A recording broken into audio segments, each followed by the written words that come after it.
Bonjour. Alors, je voudrais répondre à une question qu'on a posée dans un commentaire et à laquelle j'ai pas pu répondre instantanément parce que je ne l'ai pas vue.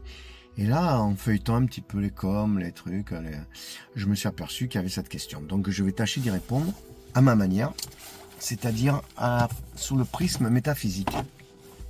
Parce qu'il y a d'autres prismes. Il y a le prisme religieux, etc., etc. Bon. Alors, on m'a demandé, est-ce que l'humain peut faire moksha? Alors déjà, il faut savoir ce que c'est moksha. Moksha, c'est l'état permanent de samadhi. C'est-à-dire ne plus jamais se réincarner. Être carrément, faire partie du tout à jamais. Voilà. Donc, d'un côté religieux, c'est-à-dire les bouddhistes ou les hindouistes, je ne sais plus lequel c'est exactement, disent que pour un être extrêmement évolué comme Bouddha ou qui vous voudrez, il peut décider de ne plus se réincarner dans sa vie d'après et faire moksha.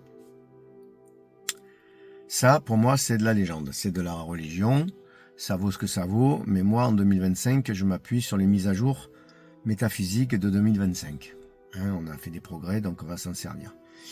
D'un côté métaphysique, il faut savoir que on est une seule et même conscience, disséminée fractalement dans 8 milliards d'humains, encore plus d'animaux, encore plus de végétaux et de minéraux.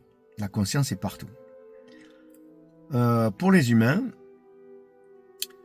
on a un champ de conscience, donc, et plus on évolue, plus notre champ de conscience s'agrandit dans cette même conscience universelle, qui n'est qu'une évolution vers l'infini. Il y a l'esprit et la conscience, qui ne font qu'un au final. On peut l'appeler Dieu si vous voulez, ou appelez-le comme vous voulez.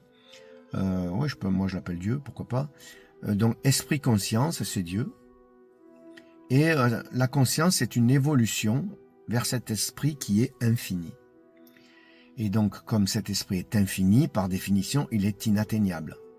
Et la conscience ne fait qu'évoluer vers cet esprit de manière permanente, puisque c'est infini et inatteignable. Et c'est pour ça qu'on est là. Donc, d'un point de vue métaphysique, arrêter cette évolution, c'est infaisable, ce n'est pas possible. Donc, puisqu'on est l'évolution fractale de cette conscience, on ne peut pas décider, nous, de ne plus se réincarner. C'est impossible. Voilà. Donc, on vit dans un univers de métempsychose, ça veut dire de réincarnation. Et donc, quand on va mourir, on va se réincarner, point barre. Plus évolué, toujours plus évolué, évidemment, avec un conscient plus conscient dans la conscience.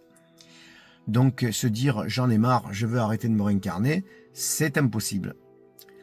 Alors, peut-être qu'au fil des milliers d'années, le corps physique n'aura plus lieu d'être. Donc, on pourra constater au bout de milliers d'années que ah, ouais, finalement, le corps physique n'existe plus, donc il a fait moksha. C'est un peu tiré par les cheveux, mais bon. Mais se dire, tiens, je vais faire moksha dans ma vie future, c'est pas possible, parce qu'on est l'évolution elle-même et qu'on ne peut pas arrêter l'évolution. Voilà, d'un côté métaphysique. Donc, est-ce que l'homme peut faire moksha? Non.